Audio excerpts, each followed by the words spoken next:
Assalamualaikum warahmatullahi wabarakatuh. Selamat datang kembali di channel kami, Marvin.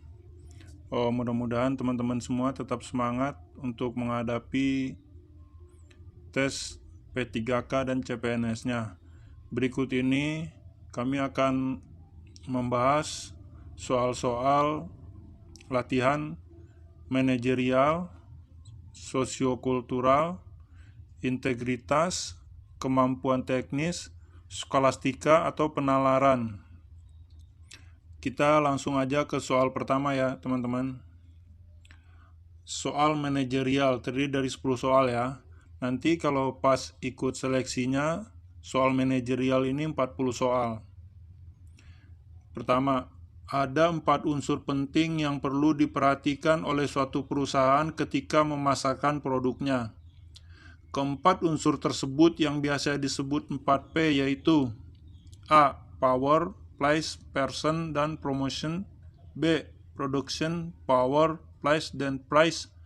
Place ini space ya, ruang ya. C. Product, Price, Promotion, and Place. D. Promotion, Person, Place, and Product. E. Person, Place, Product, and Promotion. Perhatikan ya, ada 4 unsur penting ya. Jadi 4 unsur penting tersebut adalah, yaitu jawabannya C. Produk. Jadi produk dulu, kita tetapkan produk, harga, baru kita lakukan promosi, dan baru space atau tempatnya. Kita next ke soal nomor 2. Kepuasan jangka panjang dapat terpenuhi dengan memperhatikan hal-hal berikut ini, kecuali. Perhatikan ya, kecuali ya, buat teman-teman kalau mengerjakan soalnya, nanti saat seleksi kalau buru-buru biasanya suka lupa nih, kecuali A. Kualitas produk dan kemudahan mendapatkan produk. B. Mudah mendapatkan produk dan kualitas produk. C. Diskon dan keuntungan. D. Diskon dan pelayanan purna jual. E. Pelayanan purna jual dan keuntungan. Perhatikan ya, kepuasan jangka panjang. Yang di sini ya, termasuk yang kecualinya apa yang kepuasan jangka panjang. A. Kualitas produk, itu termasuk kepuasan jangka panjang. Yang ditanya di sini adalah kecuali. B. Mudah mendapatkan produk, itu termasuk kepuasan jangka panjang. C. Diskon dan keuntungan. Biasanya diskon dan keuntungan itu tidak termasuk jangka panjang, hanya sesaat ya diskon. Seperti itu. Jadi jawabannya adalah C. Diskon dan keuntungan merupakan kecuali ya dari kepuasan jangka panjang, tidak termasuk kepuasan jangka panjang yang terpenuhi. Sekarang kita next ke soal nomor 3. Anda sebagai ketua RT dan diundang untuk menghadiri acara keagamaan kaum minoritas. Apa yang akan Anda lakukan? Perhatikan ya, untuk menjawab soal-soal seperti ini, posisikan kedudukan Anda adalah sebagai abdi negara. A. Menolak dan tidak menghadiri dengan alasan sedemikian rupa agar meyakinkan mereka. B. Menghadiri undangannya meski tidak harus sampai selesai acara tersebut. B. Menghadiri undangannya dan mengikuti tiap sesinya. D. Mengirimkan wakil untuk menghadiri acaranya. E. Menolak karena tidak sesuai dengan agama yang saya anut. Perhatikan di sini ya, Anda sebagai ketua RT dan diundang untuk menghadiri acara keagamaan kaum minoritas. Seandainya Anda seorang muslim, Anda diundang oleh kaum Nasrani atau kaum Buddha atau kaum apa. Jadi tindakan yang Anda harus lakukan adalah, untuk jawabannya B. Menghadiri undangannya meski tidak harus sampai selesai acara tersebut. Sekedar formalitas ya, sebagai Anda ketua RT setempat. Biasanya itulah jawaban yang paling tepat. Sekarang kita next ke soal nomor 4. Jika saya sedang bertugas penting ke suatu tempat dengan mobil dinas, kemudian mobil dinas mogok di jalan, apa yang akan saya lakukan? Perhatikan ya, Anda bertugas dengan mobil dinas, di tengah jalan mobil dinas tersebut mogok. Kira-kira apa yang akan Anda lakukan? A.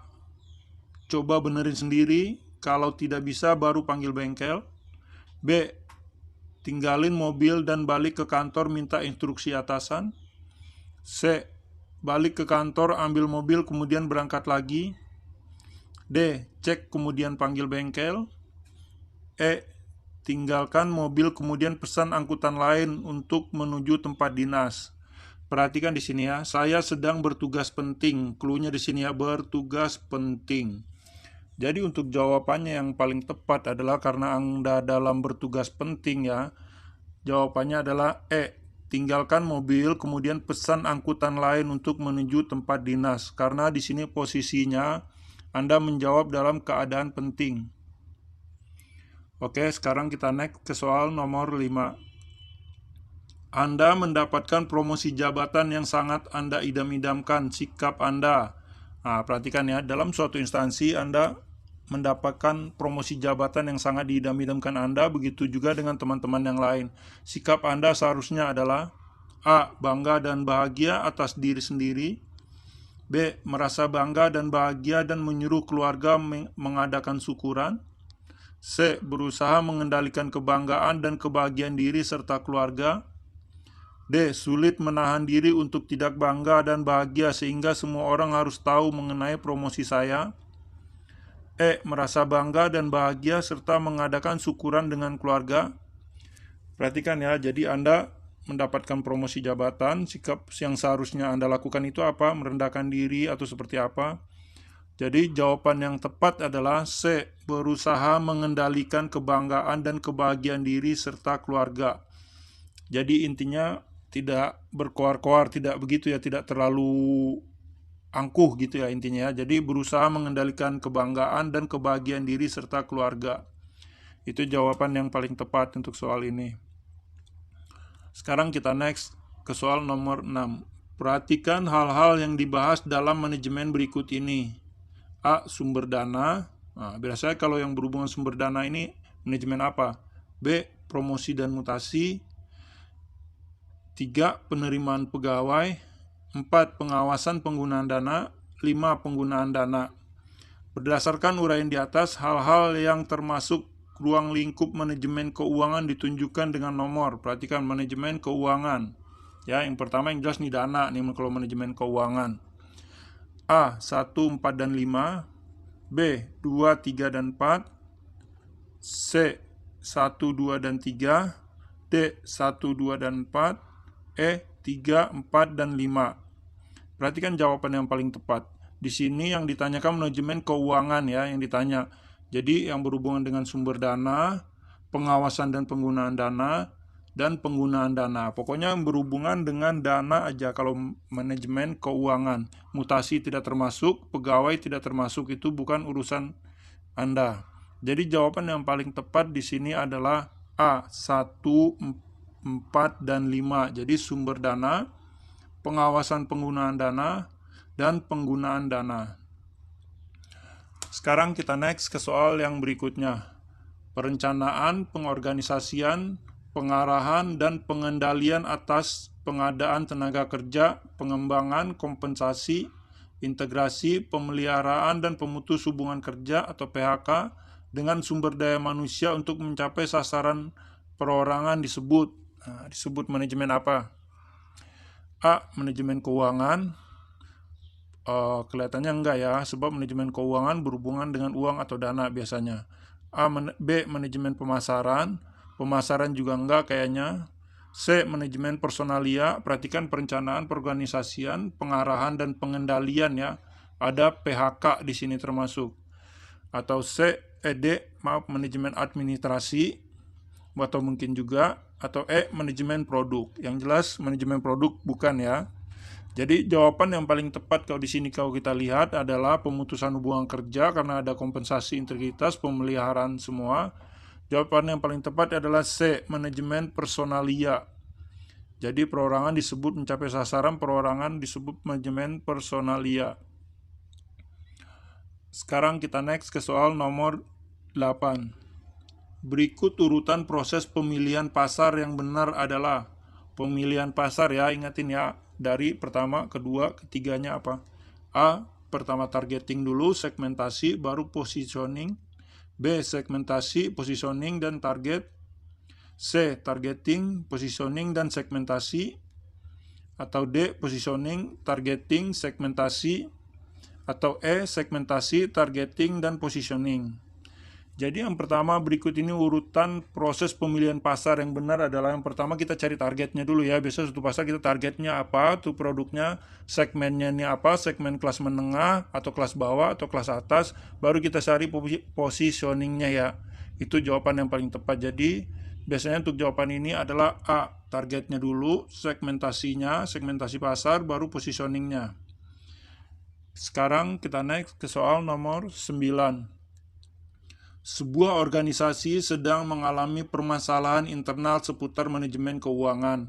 Berarti defisitnya, defisit atau mengalami kerugian ya. Pendapat saya terhadap kondisi ini adalah, biasanya kalau Anda dalam keadaan seperti itu, posisikan diri Anda ya, apa pendapat Anda dalam keadaan seperti itu.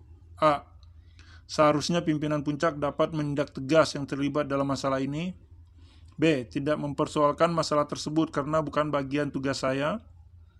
C, saya akan menjaga kerahasiaan permasalahan yang terjadi dan tidak ingin ikut campur masalah keuangan. D, pastikan bahwa kepala keuangan bertanggung jawab penuh terhadap masalah ini. E, perlu menjelaskan permasalahan kondisi keuangan perusahaan kepada seluruh jajaran organisasi. Jadi coba perhatikan ya, pendapat saya terhadap kondisi ini ya, sebuah organisasi sedang mengalami permasalahan internal seputar ya defisit begitulah. Jadi pendapat saya terhadap kondisi ini adalah pendapat Anda maksudnya di sini ya. Pendapat Anda yang paling tepat yang harusnya Anda jawab adalah C, saya akan menjaga kerahasiaan permasalahan yang terjadi dan tidak ingin ikut campur masalah keuangan. Untuk cari aman ya. Oke, sekarang kita next ke soal nomor 10.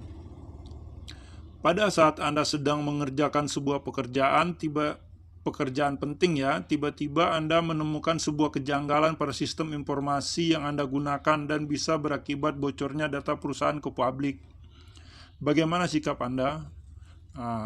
Anda tahu tiba-tiba ini masalah sistem atau apa bocor ke publik, bisa bocor ke publik, bagaimana sikap Anda yang ditanya di sini?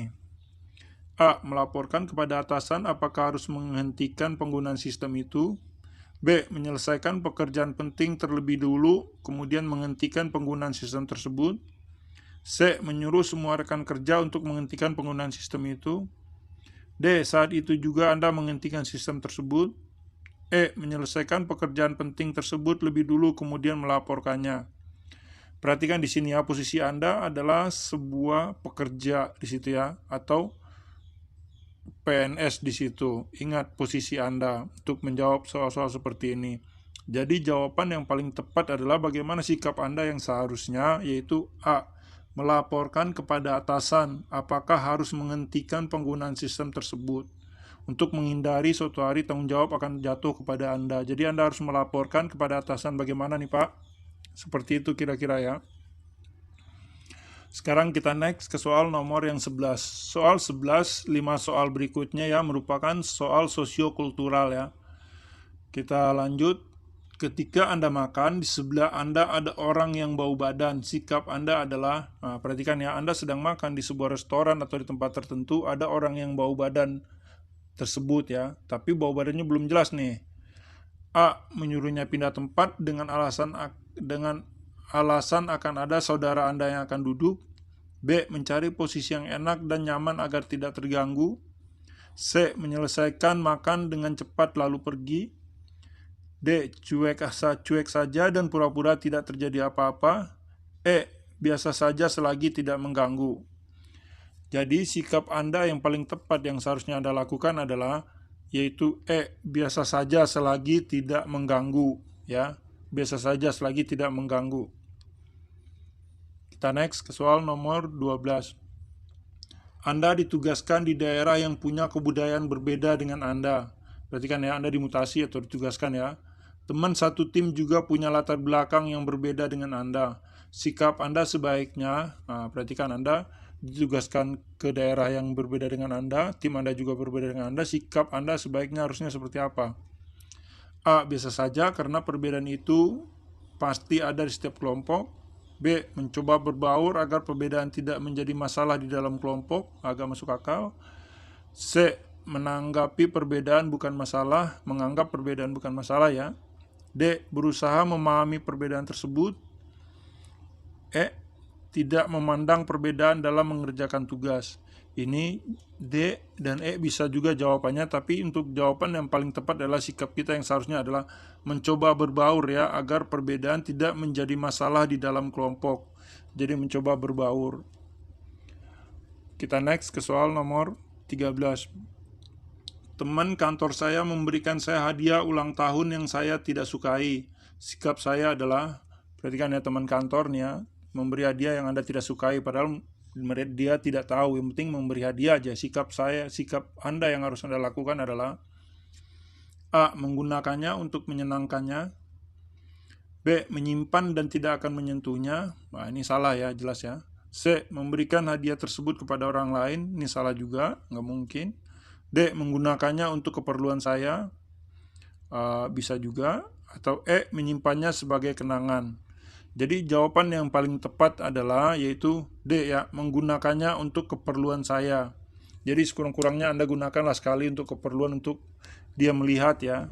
Jadi dia merasa dihargai, diberi yang hadiah yang diberikan kepada Anda. Kita next ke soal nomor 14. Akhir-akhir ini banyak tayangan di televisi yang isinya kurang mendidik ya. Melihat fenomena tersebut apa tindakan Anda atau apa yang harus Anda lakukan? A. Ingin menggalang massa untuk melakukan demo terhadap pemerintah untuk segera mengambil kebijakan. Ini kalau untuk Anda seorang PNS atau pegawai honorer dilarang ya.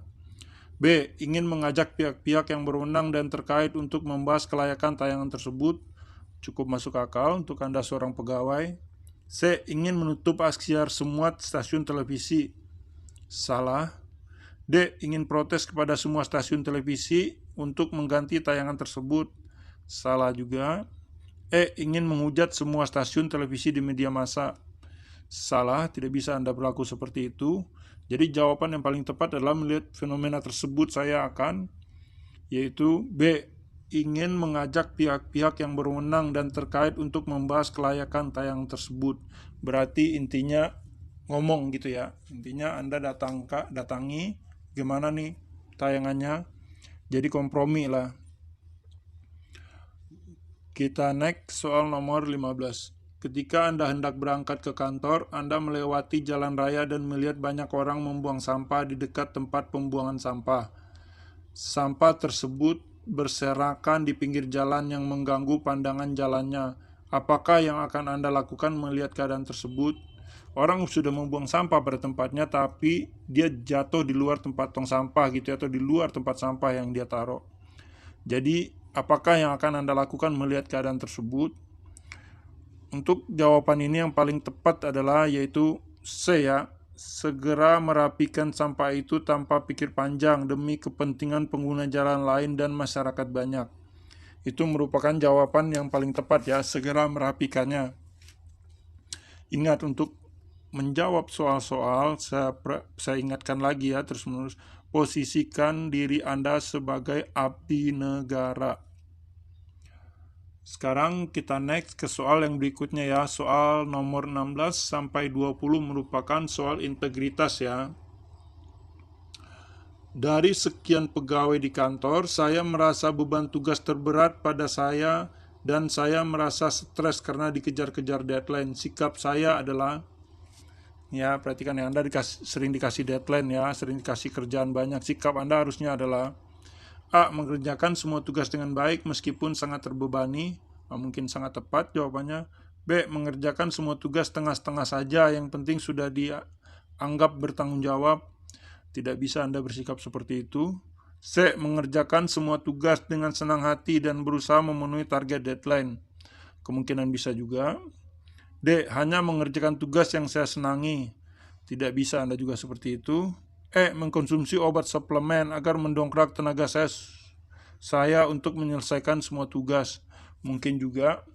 Jadi di antara jawaban ini ada yang paling benar, tapi yang paling tepatnya adalah yaitu sikap saya harusnya adalah mengerjakan semua tugas dengan baik meskipun sangat terbebani.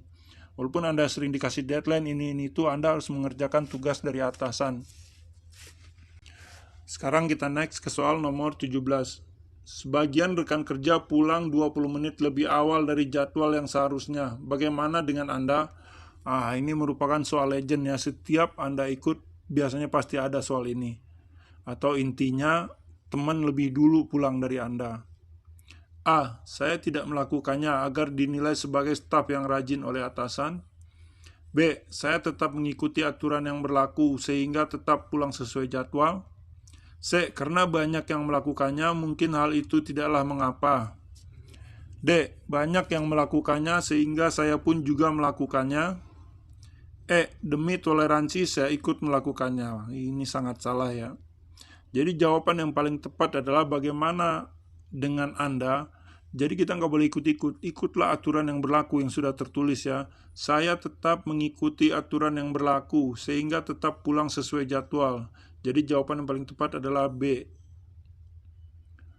Kita next ke soal nomor 18. Sifat utama yang saya miliki adalah, perhatikan ya, sifat utama Anda yang Anda miliki adalah untuk menjadi seorang ASN atau pengabdi kepada pemerintahan adalah A. Ulet, B. Berani, C. Jujur, D. Rajin, E. Disiplin. Untuk jawaban seperti ini bervariasi, tapi yang lebih diutamakan biasanya adalah jawabannya adalah jujur ya. Sifat utama yang saya miliki adalah harus jujur, itulah sifat yang utama. Jadi kejujuran itu adalah sumber dari segala-galanya. Walaupun Anda ulet tidak jujur tidak bisa, walaupun Anda berani tidak jujur juga nggak bisa, walaupun Anda rajin apalagi kalau tidak jujur tidak bisa, begitupun juga dengan disiplin. Jadi kejujuran adalah sumber biasanya. Kalau udah jujur orangnya biasa bisa ulet, biasa berani. Sekarang kita naik ke soal nomor 19. Manakah yang akan Anda dahulukan, menyelesaikan tugas hari itu terlebih dahulu atau melaksanakan perintah untuk mewakili atasan menghadiri undangan rapat dinas? A. Menyelesaikan tugas dulu meski sangat terlambat memenuhi undangan tersebut. Biasanya atasan Anda akan marah kalau Anda bersikap seperti itu.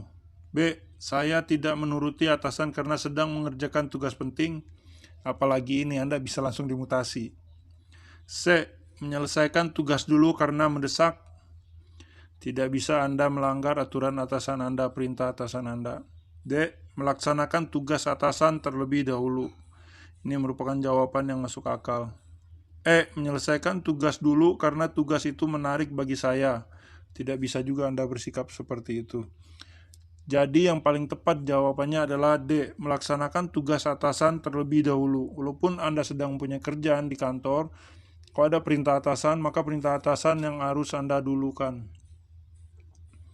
Sekarang kita next ke soal nomor 20.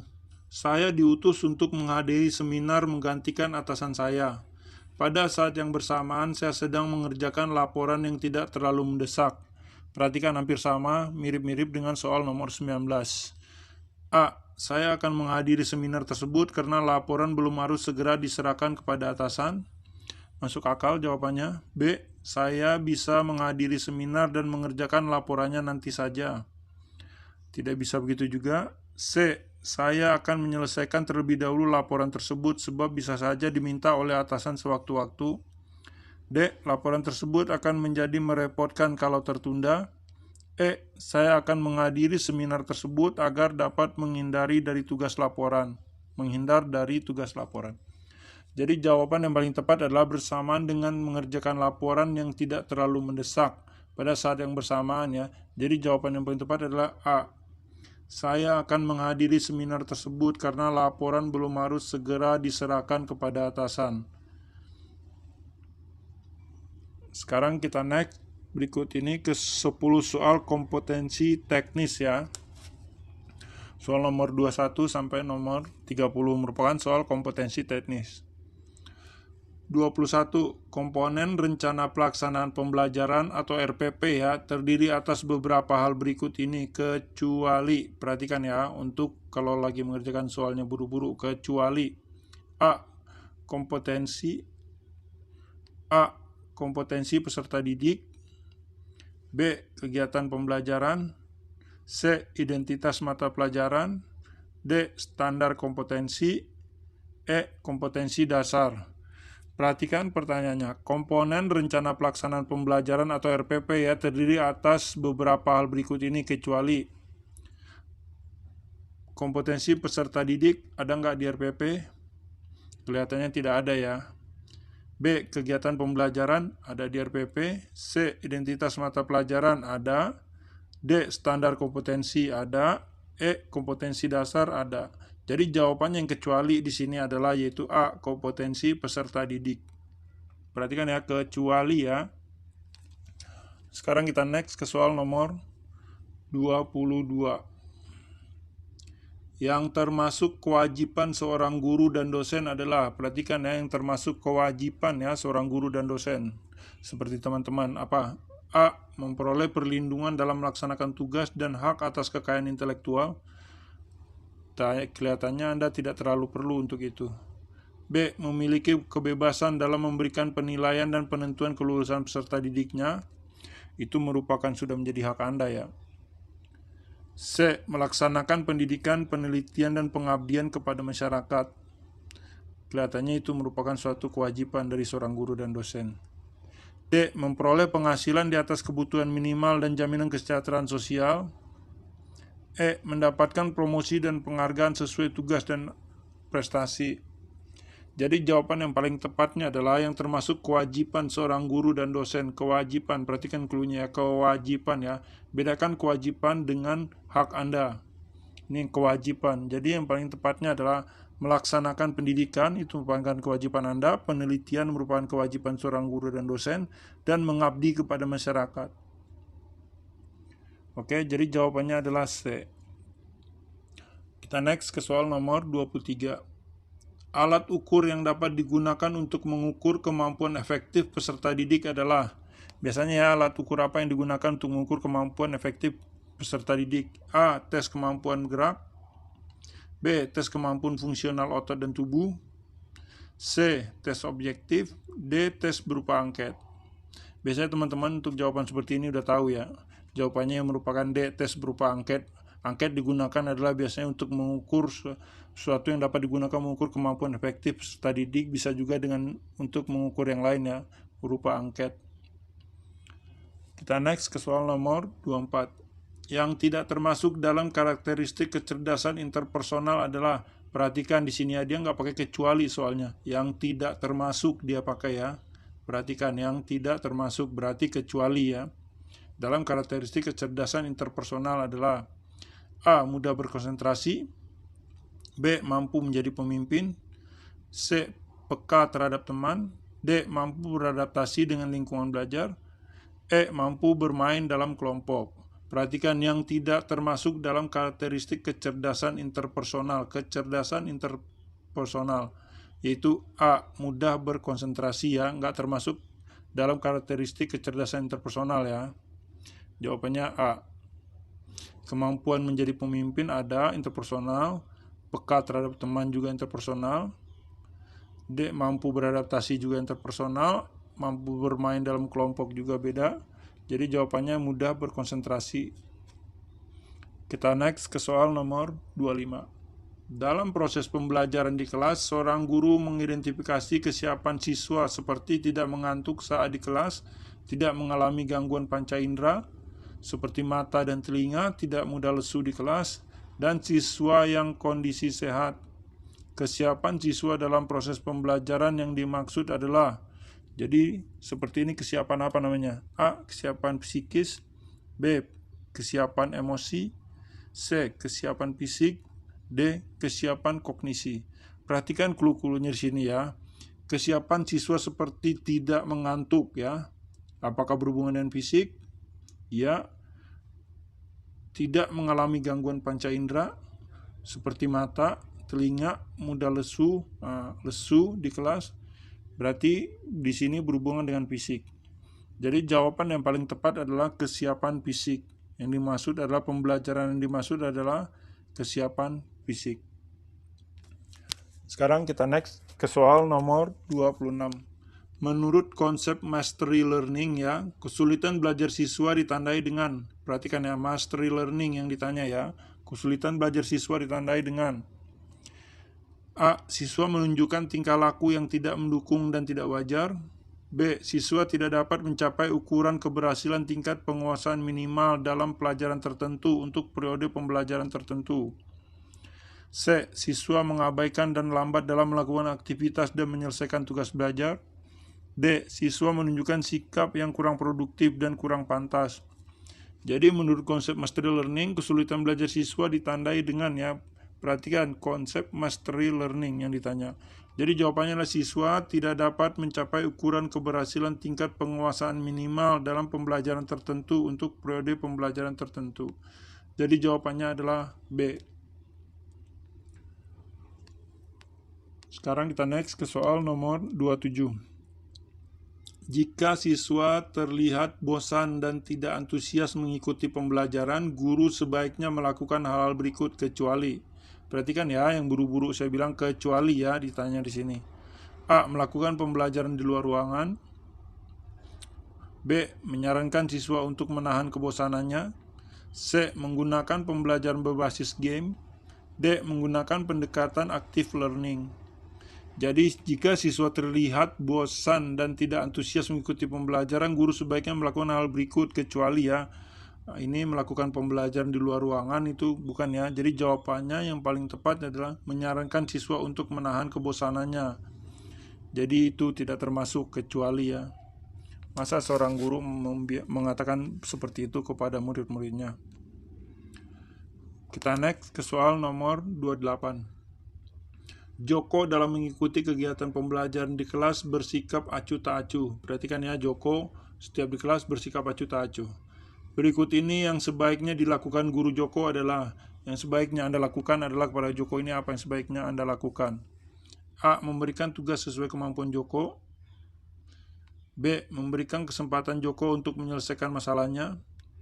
C. Mengajak diskusi Joko secara personal untuk mencari solusi masalah.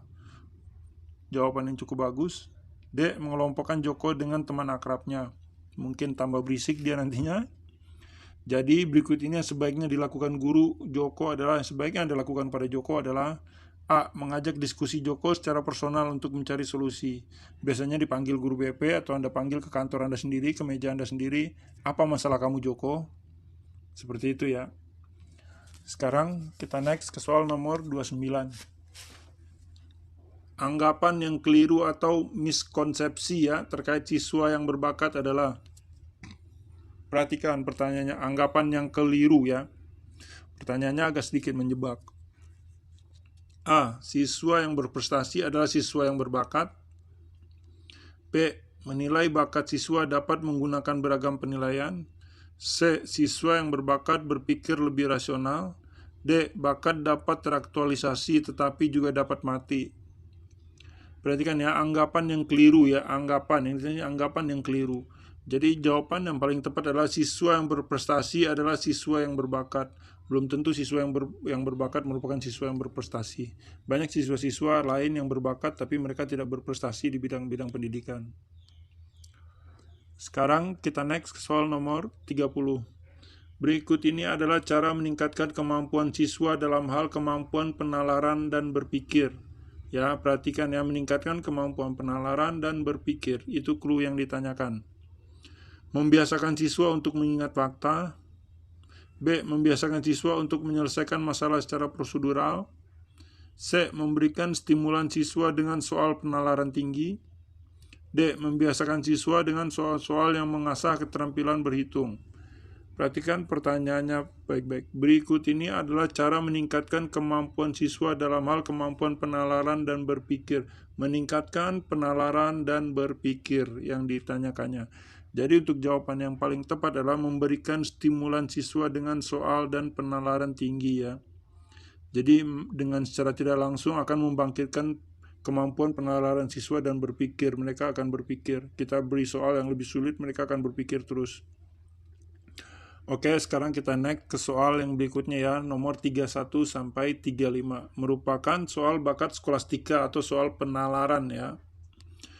Oke, nomor 31. Setiap peserta ujian sekarang sedang berpikir, maka, perhatikan ya, ini soal skolastika ini sering banget menjebak. Jadi Anda harus bernalar untuk menjawab berpikir. A. Jika si A sedang berpikir, maka ia peserta ujian. B. Jika si A sekarang sedang berpikir, maka ia bukan peserta ujian. Salah, ini jelas ya. C. Jika si A sedang berpikir, maka ia bukan peserta ujian. Salah juga. D. Jika si A sedang tidak berpikir, maka ia peserta ujian. Ini salah juga, dibalik-balik aja. E. Jika si A bukan peserta ujian, maka ia tidak sedang berpikir. Bukan dari pertanyaan. Jadi jawaban yang paling tepat adalah setiap peserta ujian sekarang sedang berpikir. Perhatikan di sini. Maka setiap peserta ujian sekarang sedang berpikir. Anda harus mengelompokkan, memposisikan diri Anda sebagai peserta ujian. Jadi jawabannya yang paling tepat adalah jika si A sedang berpikir, nih ya, dia merupakan suatu kelompok yang sedang ujian, maka ia peserta ujian.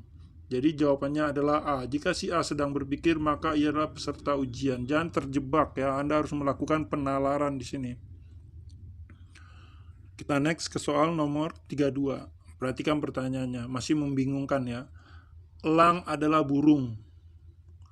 Elang terbang ke selatan, beberapa burung terbang ke selatan. Perhatikan, elang adalah burung, elang terbang ke selatan. Stop sampai di sini ya. Beberapa burung terbang ke selatan. Itu adalah pengelompokan katanya. Jadi A. Tidak semua burung elang terbang ke selatan. B. Tidak semua burung terbang ke selatan. C. Semua burung adalah elang. D. Tidak setiap elang yang terbang ke selatan adalah burung. Ini pasti salah juga. Burung bukan elang. Ini salah, ini juga salah. Jadi jawaban yang paling tepat kita bisa pilih antara A dan B. Elang adalah burung, elang terbang ke selatan. Perhatikan, elang, burung, elang terbang ke selatan, dan beberapa burung terbang ke selatan. Berarti tidak semua burung yang terbang ke selatan. Jadi untuk elang ini dia adalah burung, dia terbang ke selatan, yang jelas ya. Jadi jawaban yang paling tepat, tidak semua burung terbang ke selatan. Ya, Anda harus perhatikan, bernalar untuk menjawab soal-soal seperti ini. Kita next ke soal nomor 33. Semua anggota asosiasi profesi harus hadir dalam rapat. Perhatikan, semua anggota asosiasi ya, asosiasi profesi harus hadir dalam rapat. Sementara peserta rapat adalah dokter. Semua yang hadir dalam rapat adalah dokter. Ini jelas salah ya, sebab anggota asosiasi ya. C. Sementara peserta rapat bukan anggota asosiasi profesi. Salah juga jelas. D. Semua yang hadir bukan dokter. Bisa juga, semua yang hadir bukan dokter. Bisa juga dia anggota asosiasi. E. Semua dokter hadir dalam rapat. Ini jelas salah ya, nggak semua dokter harus hadir. Pokoknya yang hadir cuma semua anggota asosiasi. Jadi jawaban yang paling tepat adalah semua anggota asosiasi profesi harus hadir dalam rapat. Sementara peserta rapat adalah dokter. Ya, jawabannya adalah A. Sementara peserta rapat adalah dokter. Jadi semua anggota asosiasi profesi harus hadir dalam rapat. Jadi sementara peserta rapat adalah dokter. Jika Anda melakukan jawaban B, C, dan E, perhatikan ya, semua yang hadir dalam rapat adalah dokter. Jadi tidak bisa. Jadi kan saya bilang seperti tadi, Anda harus melakukan penalaran untuk menjawab soalnya. Itu makanya disebut soal skolastika atau penalaran. Sementara peserta rapat adalah dokter. Itu jawaban yang paling tepat. Kita next ke soal nomor 34. Salah satu syarat diterimanya sebagai PNS adalah lulus dengan tes CPNS. Perhatikan ya clue-nya di sini ya. Diterimanya sebagai PNS adalah lulus. Soekarno adalah salah satu peserta yang akan mengikuti tes CPNS. Perhatikan, Soekarno adalah peserta yang akan mengikuti ya, yang akan mengikuti. Jadi A. Soekarno belum tentu diterima sebagai PNS. B. Soekarno tidak diterima sebagai PNS. C. Soekarno tidak lulus dalam tes PNS. D. Soekarno diterima sebagai PNS. E. Soekarno mampu mengerjakan tes PNS. Perhatikan di sini pertanyaannya sebagai penalarannya. Soekarno adalah salah satu peserta. Soekarno adalah salah satu peserta. Jadi untuk menjawabnya adalah Soekarno mampu mengerjakan tes PNS, bisa juga, tapi belum tentu benar ya. D. Soekarno diterima sebagai PNS, itu udah jelas salah. C. Soekarno tidak lulus dalam tes CPNS, belum, padahal dia baru mengikuti tes. B. Soekarno tidak diterima, juga salah. Nah, Anda harus seperti itu. Jadi Anda coret. Dan jawaban yang paling tepat adalah Soekarno belum tentu diterima sebagai PNS ya. Karena Soekarno ini posisinya dalam akan mengikuti tes CPNS ya. Sebagai syarat untuk menjadi PNS. Oke, sekarang kita next ke soal nomor 35. Atau yang terakhir ya, soal 35 ini ya.